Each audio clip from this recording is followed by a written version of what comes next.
Assalamualaikum warahmatullahi wabarakatuh. Sahabat motivator Banua dimanapun Anda berada semuanya. Topik kita hari ini adalah tentang mengetahui bakat dan minat anak-anak didik kita.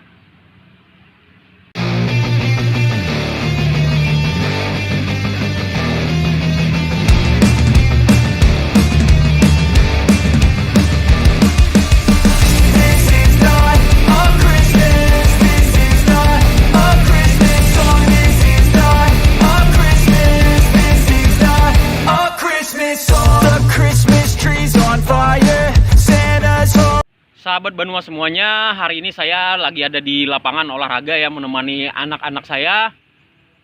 Mereka asik panjat tebing, walaupun kecil-kecilan, tapi saya gembira sekali karena mereka bisa mengeksplorasi bakat-bakat mereka. Dalam kesempatan ini saya ingin mengupas tentang hal yang menjadi banyak pertanyaan orang, baik orang tua maupun para pendidik sekalipun. Bahkan orang-orang yang kita kenal selama ini memiliki intelektual yang bagus, orang-orang cerdas, itu bahkan ada yang tidak tahu dengan bakat minat mereka sendiri.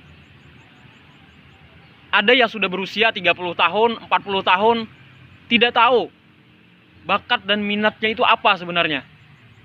Jadi menjalani hidup itu seperti air mengalir saja, tidak punya tujuan. Bahkan dia biarkan bakat dan minat yang sudah dititipkan oleh Allah Subhanahu wa taala kepada dirinya tertidur begitu saja.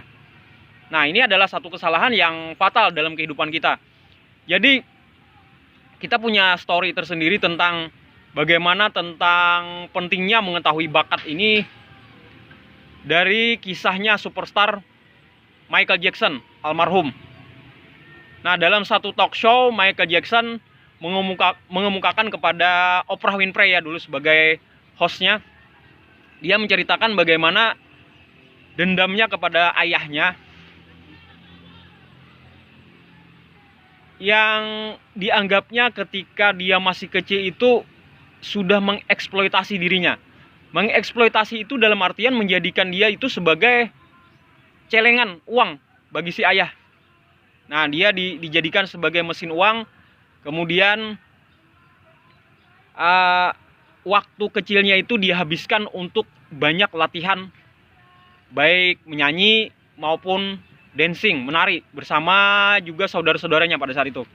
Nah, walaupun pada saat kecil itu dia kelihatan enjoy, kelihatan bahagia dengan kesehariannya itu, namun jauh di dalam hatinya ternyata dia merasakan banyak masa kecil itu yang hilang dalam dirinya. Nah, bayangkan dari pagi dia sudah harus latihan menari bersama saudara-saudaranya sampai siang. Kemudian lanjut lagi sore dan seterusnya. Juga mengadakan konser-konser, tur-tur ke berbagai daerah yang itu menghilangkan manisnya masa kecilnya. Nah, memang dalam kenyataannya kita sudah tahu bahwa Michael Jackson di kemudian hari menjadi seorang superstar, menjadi pop icon dunia yang dimana tidak ada orang di muka bumi ini yang tidak kenal atau tidak tahu atau tidak pernah dengar sama sekali tentang Michael Jackson. Bahkan sampai sekarang ketika dia sudah meninggal. Ini luar biasa sekali. Nah, tetapi fakta mengatakan bahwa dia tidak bahagia dengan hidupnya. Bahkan dia pernah didakwa melakukan pelecehan seksual kepada seorang anak. Kemudian dia didakwa juga telah mengurung banyak anak-anak di asuhannya di sebuah istana yang walaupun ya megah sekali, dia kebunnya luas sekali dengan berbagai macam fasilitas di situ, namun tetap saja tuduhan mengarah bahwa Michael Jackson telah merampas kebebasan anak-anak itu dan dia dikenakan hukuman untuk itu. Nah, banyak sekali kisah-kisah pahitnya, bahkan meninggalnya sekalipun itu dikontroversikan sebagai ya bisa saja itu bunuh diri atau overdosis. Dikatakan beberapa berita seperti itu.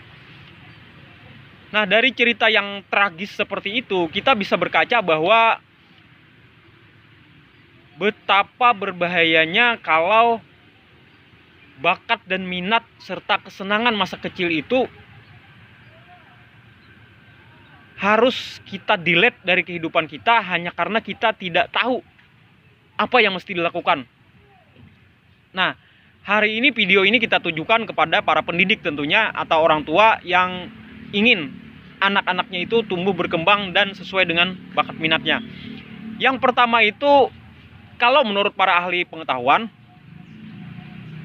menurut para ahli psikologi ya, langkah yang paling awal adalah di usia SD itu seyogyanya anak-anak tidak perlu harus ditetapkan bakatnya dulu, minatnya seperti apa, lalu kita fokuskan.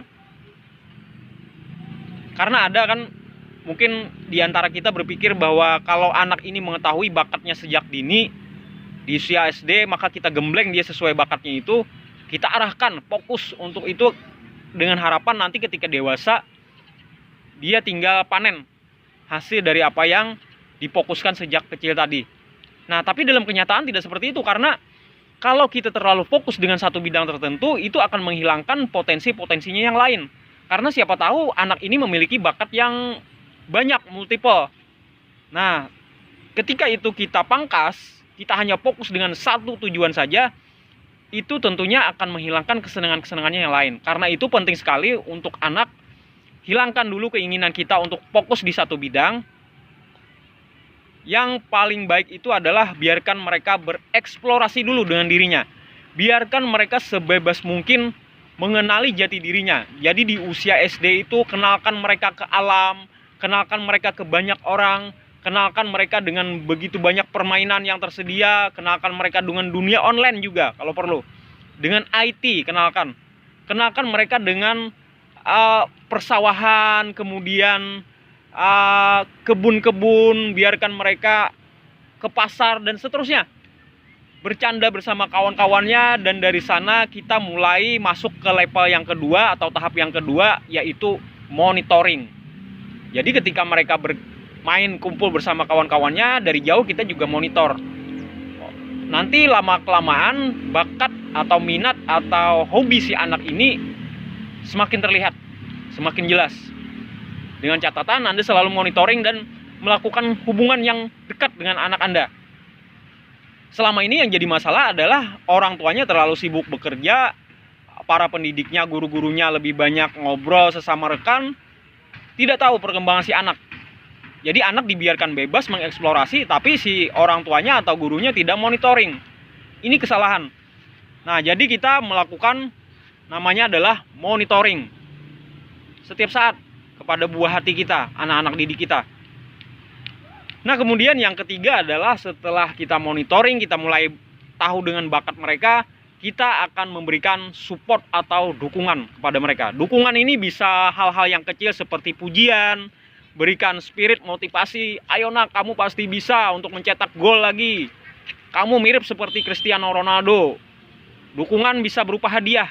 Nanti kalau kamu berhasil cetak gol atau kamu bisa melakukan dribble dan lain sebagainya, Bapak kasih bola dengan merek tertentu, kita sebutkan mereknya misalnya. Nah, stimulasi-stimulasi kecil seperti inilah yang akan mengembangkan bakatnya lebih jauh, dan si anak semakin percaya diri, dia semakin confident bahwa dia pasti bisa dengan bidang tersebut. Kalau misalnya anak kita punya potensi untuk menjadi penceramah misalnya, nah maka kita sekali-sekali akan nonton bareng dengan dia tentang bagaimana si penceramah ini melakukan penceramahnya, kemudian kita diskusi sama-sama. Nah, bagaimana si anak ini ke depannya, kita berikan dia gambaran-gambaran tentang future atau masa depannya. Luar biasa sekali, terjadi komunikasi yang dua arah yang sangat menyenangkan, sangat indah, dan itu juga pasti akan menjadi kenangan manis buat si anak. Saya ingat dulu, mungkin ini saya yakin dialami juga oleh begitu banyak pemirsa ini, tentang pengalaman kecil kita di masa lalu yang berkesan terbawa sampai dewasa, dan itu berpengaruh kepada karir kita yang sekarang. Nah, saya sekarang mengampu sebagai guru bahasa Inggris dan juga kursus bahasa Inggris. Itu terpengaruh sekali dengan ketika kelas 3 SD, kakak saya pernah memberikan beberapa kalimat dalam bahasa Inggris yang walaupun itu sambil lalu saja, bahkan saya tidak melanjutkan lagi pelajaran setelah itu, tapi saya ingat dengan kalimat yang diberikan itu sampai sekarang. Ternyata itu membekas sekali. Dan itulah yang membentuk karir saya sampai sekarang. Dan saya yakin pemirsa juga mengalami cerita yang mirip-mirip seperti itu. Jadi satu hari kakak saya ini dia menyuruh saya duduk, kemudian dia kasih beberapa kalimat dalam bahasa Inggris, dia suruh saya baca. Kemudian dari situ saya ingat dengan kalimat itu. Cuma itu aja sekali.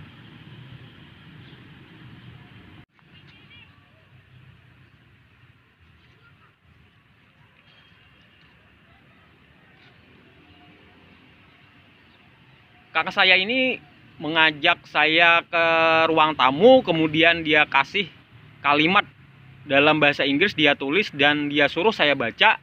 Kemudian saya hafalkan. Nah, setelah itu sudah tidak pernah lagi terjadi pembelajaran seperti itu. Hanya satu kali pertemuan, tapi saya ingat selama-lamanya. Dan itu berpengaruh sampai ke karir saya yang sekarang. Itulah contoh-contoh kecil, ada semacam penghargaan, ada kedekatan, ada kasih sayang di situ. Dan itu membentuk karakter dan karir kita hingga sekarang. Kemudian yang penting itu juga adalah kita bisa dekatkan anak-anak kita dengan mengambil inspirasi dari tokoh-tokoh yang sudah berhasil di bidangnya. Misalnya anak kita suka sepak bola tadi. Nah, dia sangat menggemari Messi misalnya. Maka kita akan gali lebih banyak lagi dengan cara mungkin kita nonton bareng tentang biografinya Messi. Kita nonton bareng pertandingan-pertandingan terbaik Messi. Kita nonton bareng tentang gol-gol yang paling fenomenal yang pernah diciptakan oleh Messi. Dan seterusnya seperti itu. Karena figur itu sangat berpengaruh, bahkan kekuatan contoh langsung dari figur ini lebih kuat daripada nasihat dan kata-kata. Satu kali kejadian bersama figur itu akan membekas kepada si anak lebih dari 10 kali kata-kata nasihat kita. Nah, karena itu sering-seringlah untuk memberikan inspirasi berupa tokoh-tokoh idola mereka langsung. Nah, kalau anak Anda hobinya bercerita, berceramah, maka sekali-sekali kita ajak mereka ke pengajiannya Ustadz Abdul Somad misalnya, ke pengajiannya Ustadz Adi Hidayat, dan seterusnya. Seperti itu, dan itu akan menjadi tambahan suplai memori buat dia. Lama-kelamaan cara bertutur kata, cara dia bertingkah laku, cara dia membentuk gestur dan sebagainya, itu akan semakin mirip dengan tokoh idolanya tersebut.